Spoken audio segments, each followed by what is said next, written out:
Assalamualaikum warahmatullahi wabarakatuh.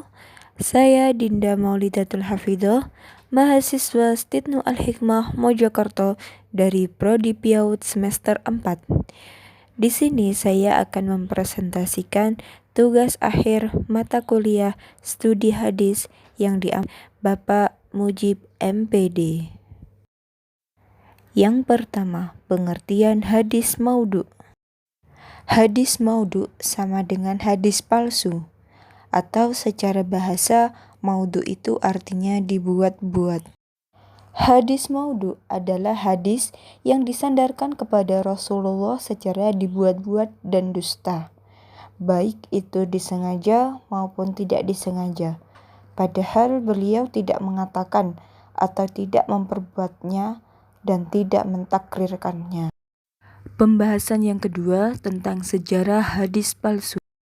Sejarah hadis palsu dari zaman Rasulullah. Yang kedua, pada zaman Abu Bakar dan Umar tahun 632 sampai 644 Masehi. Lalu zaman Utsman pada tahun 644 sampai 656 Masehi, dan zaman Ali bin Abi Thalib tahun 656 sampai 661 Masehi. Pada zaman Rasulullah, boleh dikatakan tidak ada pemalsuan hadis, sebab Nabi itu bersikap tegas sekali dalam menegakkan kebenaran, karena Rasulullah memiliki sifat jujur. Pada zaman Khalifah Abu Bakar dan Umar, mereka sangat teliti dan hati-hati terhadap penerimaan dan penyampaian ajaran Nabi. Beliau juga menyuarakan kepada seluruh umat Islam agar hati-hati dan waspada di dalam menerima dan menyampaikan hadis Nabi.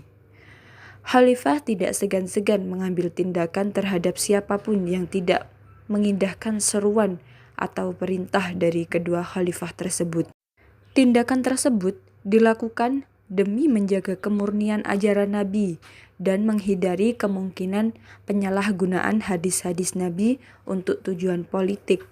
Karena itu, pada masa ini dapat dikatakan belum ada permasalahan hadis. Selanjutnya, zaman Khalifah Utsman. Dari pengikut-pengikut Abdullah bin Saba adalah seorang munafik yang ulung. Telah mulai berani melancarkan fitnah dan provokasi di kalangan umat Islam dengan tujuan memecah belah umat Islam dan untuk menimbulkan kebencian umat Islam kepada khalifah yang sah, sehingga menyebabkan terbunuhnya Khalifah Utsman bin Affan pada tahun 656 Masehi. Mereka telah berani membuat kebohongan dalam ajaran Nabi. Selanjutnya pada zaman Khalifah Ali. Di zaman Khalifah Ali ini terjadi perang Siffin dan perang Jamal. Akibatnya cukup panjang dan berlarut-larut dengan terpecahnya umat Islam ke dalam beberapa kelompok. Ada kelompok Khawarij, ada kelompok Syiah, Muawiyah, dan golongan majority atau tidak termasuk dalam 3 kelompok itu. Secara langsung atau tidak langsung, pergerakan politik tersebut memberikan pengaruh terhadap perkembangan hadis berikutnya. Pengaruh yang langsung dan bersifat negatif ialah munculnya hadis-hadis palsu atau maudhu untuk mendukung kepentingan politiknya masing-masing kelompok dan untuk menjatuhkan posisi lawan-lawannya. Pembahasan yang ketiga tentang sebab-sebab munculnya hadis palsu. Yang pertama, ada kafir zindik, yaitu mereka yang pura-pura Islam, tetapi sesungguhnya mereka adalah kafir dan munafik yang sebenarnya. Yang kedua, satu kaum yang memalsukan hadis karena mengikuti hawa nafsu dan mendekatkan diri kepada penguasa. Yang ketiga, qasas atau tukang-tukang cerita. Yang keempat, satu kaum yang memalsukan hadis-hadis untuk tujuan yang menguntungkan dirinya. Yang kelima, fanatisme golongan, jenis, dan lain-lain. Yang keenam, semakin terpecah-pecahnya umat Islam dalam golongan-golongan yang beraneka ragam. Yang ketujuh, seperti dikatakan Ibnu Abil Hadid atau ulama Syiah, dalam kitab Nahyul Balaghah dijelaskan, ketahuilah bahwa asal-asalnya timbul hadis yang menerangkan keutamaan pribadi adalah golongan Syiah sendiri. Pembahasan yang keempat tentang ciri-ciri hadis maudhu. Ciri-ciri hadis maudhu itu ada dua, yaitu ciri-ciri yang berkaitan dengan rawi atau sanad dan ciri-ciri yang berkaitan dengan matan. Di sini ciri-ciri yang berkaitan dengan rawi atau sanad ada tiga. Satu, periwayatnya dikenal sebagai pendusta dan tidak ada jalur lainnya yang periwayatnya tasikoh meriwayatkan hadis itu. Yang kedua, periwayatnya mengaku sendiri membuat hadis tersebut. Dan yang ketiga, ditemukan indikasi yang semakna dengan pengakuan orang yang memalsukan hadis. Seperti saat periwayatnya yang mengaku meriwayatkan hadis dari seorang gurunya yang tidak pernah bertemu dengannya. Selanjutnya, ciri yang berkaitan dengan matan. Yang pertama, kerancuan redaksi atau kerusakan maknanya. Yang kedua, setelah diadakan penelitian terhadap suatu hadis, ternyata menurut ahli hadis tidak terdapat dalam hafalan para rawi dan tidak terdapat dalam kitab-kitab hadis. Yang ketiga, perkataan di atas tidak diketahui sumbernya.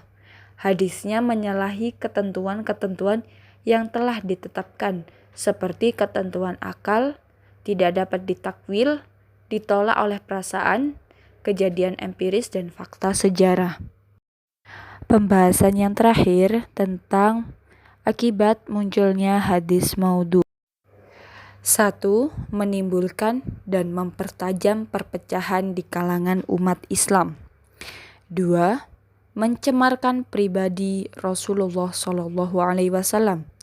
Yang ketiga, mengaburkan pemahaman terhadap Islam. Dan yang keempat, melemahkan jiwa dan semangat keislaman.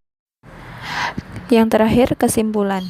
Yang dimaksud hadis maudhu atau palsu adalah segala riwayat yang dinisbahkan kepada Rasulullah SAW dengan jalan mengada-ada atau berbohong tentang apa yang tidak pernah diucapkan dan dikerjakan oleh Rasulullah, serta tidak pula disetujui beliau. Faktor yang menyebabkan munculnya hadis maudhu adalah kebencian dan permusuhan, politik, fanatisme yang keliru, kebodohan, popularitas, dan ekonomi.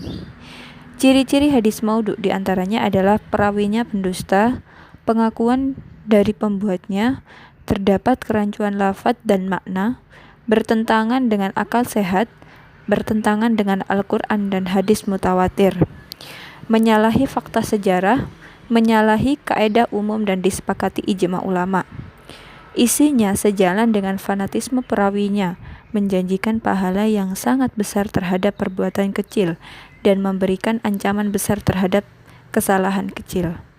Akibat dari munculnya hadis maudhu atau hadis palsu diantaranya adalah menimbulkan dan mempertajam perpecahan di kalangan umat Islam, mencemarkan pribadi Nabi SAW, mengaburkan pemahaman terhadap Islam, dan melemahkan jiwa dan semangat keislaman.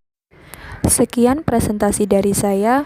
Mohon maaf apabila ada salah kata maupun salah penjelasan. Akhirul kalam, wassalamualaikum warahmatullahi wabarakatuh.